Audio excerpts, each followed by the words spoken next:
Okay, you can see we're back to the 1.5 lanes on each side,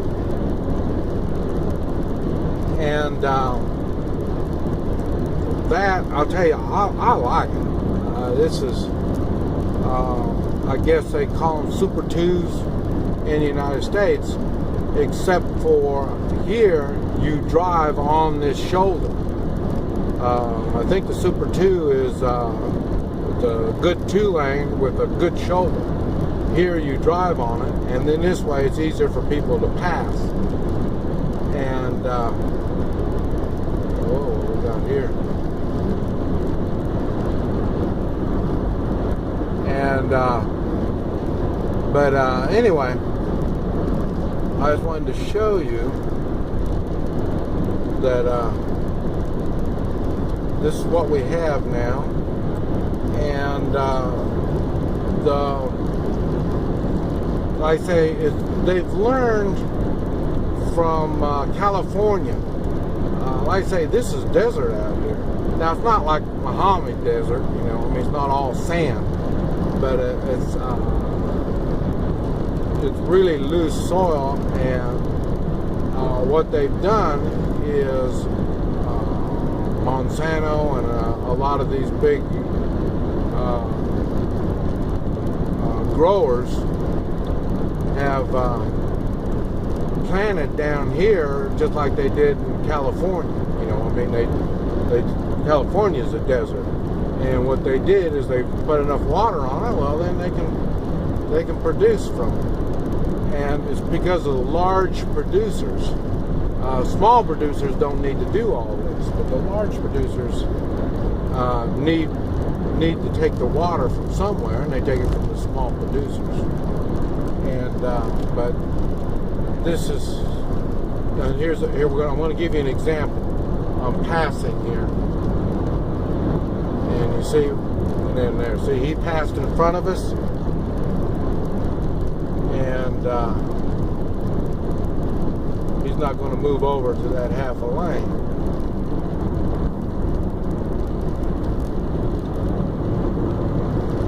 And that's what screws things up. He hasn't learned all the rules yet. There, now he moved over.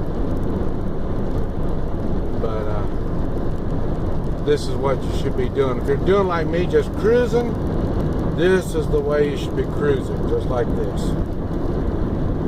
And I say I'm doing 65. I was up to 70 just now, so I dropped it down to 65. And but yeah, it says no passing. But like I say, the system is set up that I mean, the local people know how to drive. That's why when you first come into an area, you take it easy and you watch the locals. And when you see the locals drive, now you know how you're supposed to drive. But that's what we're doing. And let me show you. We still got a ways to go.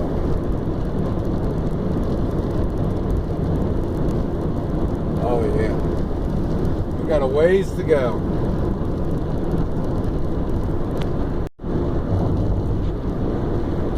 It's we still got this 1.5 lanes, but you can see it's really rough. Really needs to be maintained really good, but at least it's clear. And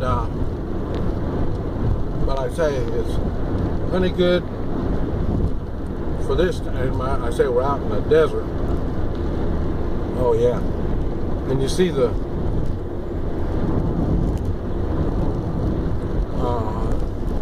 say it's really a lot of the trees are short, the bushy type of trees, and that's because, like I say, there's a shortage of water. Big needs a lot of water. That's why the bigger dinosaurs died off first. And but anyway, just wanted to show you how these roads are going. And like I say, it's it's $10,000 to come to the United States, and they bring them up here. They'll put them in a truck or a van or whatever and bring them up here. And this is the same route that they take, and they don't walk it. Now, once they get to the States, they'll walk across and do whatever they do in the States. I don't know. But down here, they don't. Like I say, they're... Now, I'm sure there are some that do some walking, but of all the thousands, I'd probably say there's probably, I know there's hundreds per day. They're not walking this. I say there's no water, there's no food. There's no way they can do it. So, but they some way or another they bring them normally, like I say, truck or van or something. And what it is, it's $1,000 to get somebody from one end of Mexico to the other. The reason I know that, my friend in jail at one time, he was doing that same thing. He was taking people from southern part of Mexico up to the northern part. So I know they do this stuff. And so I say it's $1,000 a head. So just for that part.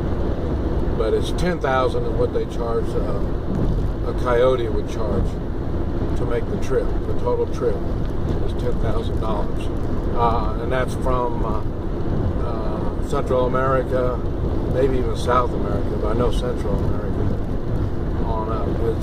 Because there's people in Guatemala that pay $10,000 to come up here. And that's why when I tell people that I'm coming back up to the States, a lot of people want to come with me.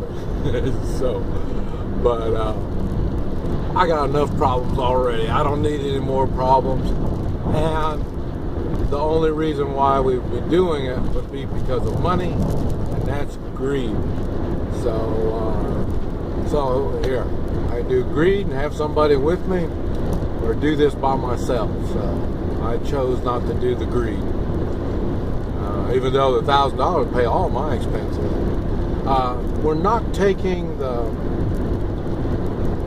safer way, going through Monterey and northern part of Mexico City, but they're all toll roads, and so I'm saving. I save about, it costs between $400 and $500 to drive from one end to the other end of Mexico. And the toll roads eat up about half of it. So we only use the toll roads the first half. So I'm going to be saving some money right there. I don't really want to save money, but anyway, I am saving money. But anyway, I just thought I'd just share that with you. And the roads, I see, if we would have went along the coast on that other place that I showed you, it's just 2 lanes, no shoulder. And it's easy for the bandits to stop you. Here, I haven't seen them on the road yet. Well, I've seen one federale on the road. And but man, a gas station back there, I saw there was probably maybe 30 policemen. 1, 2, 6, 8, probably about 8 vehicles, and they were geared up like military, but they were police. But they had the big rifles. They had rifles, and they were ready to hit the road. So they're probably behind me. But that, or they're fixing to go on a raid somewhere or something. But anyway, just thought I'd share. Alrighty. All we got to do is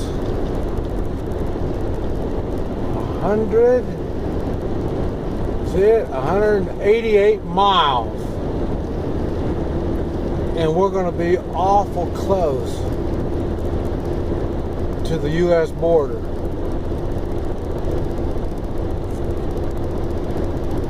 Make sure you can see this. But, yeah. So we're getting close. And, getting all excited. But I don't want to keep things calm and take it easy. So, and let's see, it's 10 o'clock in the morning. Thursday morning. So, left Sunday, so Sunday, Monday, Tuesday, Wednesday, Thursday. 5 days. Providing we have no more problems. 5 days we can be at the border. And then 2 more days to get on up to Oklahoma. And like I say, I got work in Indiana, so I'm going to be taking off to Indiana. But other than that, I got to get things ready for mid-May. We're going to have a meet and greet in Tulsa. Mid-May. Just a reminder. Saturday will be Hoi Chi. I'm going to take away pain, show people how to do it. And then Sunday we're going to be brainstorming BS. A lot of BS. 3-man militia BS. And just think, we're only hours away from the border. I'm doing 65, so probably 3 or 4 hours we should be there. Just have to wait, see what happens. Oh, here we got a police of some type. I don't know what that is. I think it might be immigration. But anyway, now I was just thinking, I can't believe that I'm running around down here. I got Delexius. My reading very, very bad. Dyslexia. I got dyslexia. Very, very bad. And that's in English. And with Spanish, I can't hardly get anything. I can't read hardly anything in Spanish.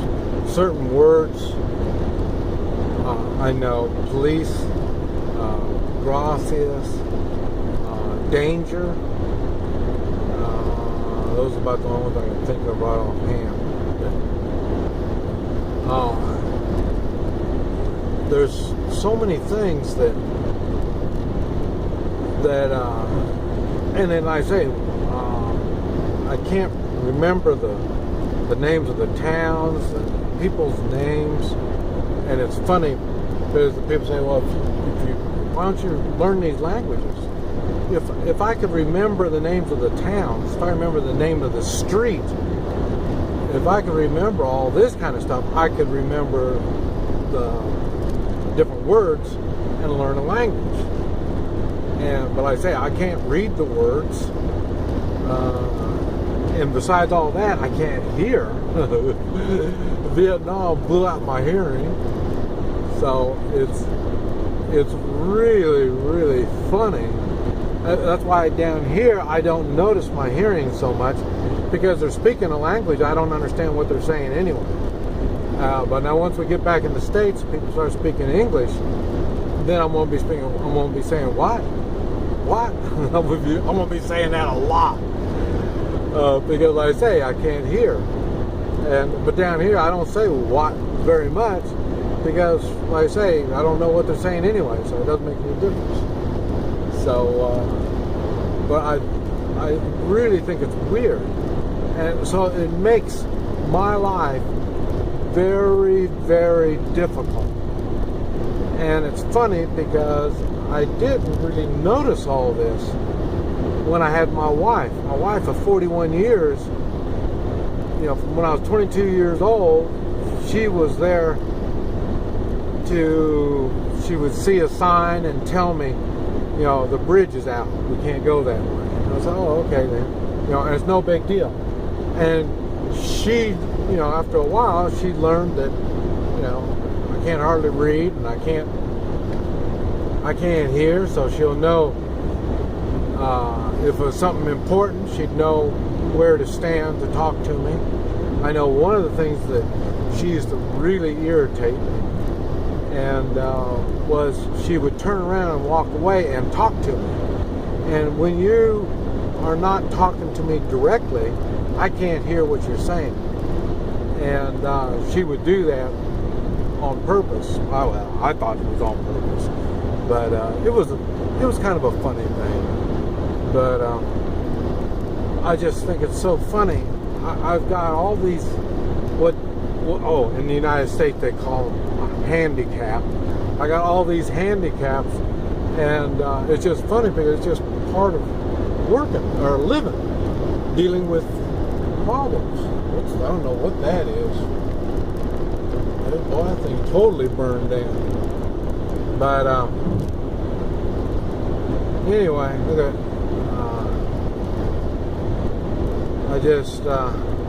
I was just thinking about that as I'm traveling along here, quiet as can be, and just thinking that when I cross the border, I'm going to have to talk to people, and it's going to be. And if I remember the last time I was here, I had so many problems. Matter of fact, I went to the VA to see if there's something they could do with my hearing. So, but like I say, it really does affect my life when I'm around people that speak in English. So, but anyway, thought I'd just mention it. I say my mind is just thinking here and there.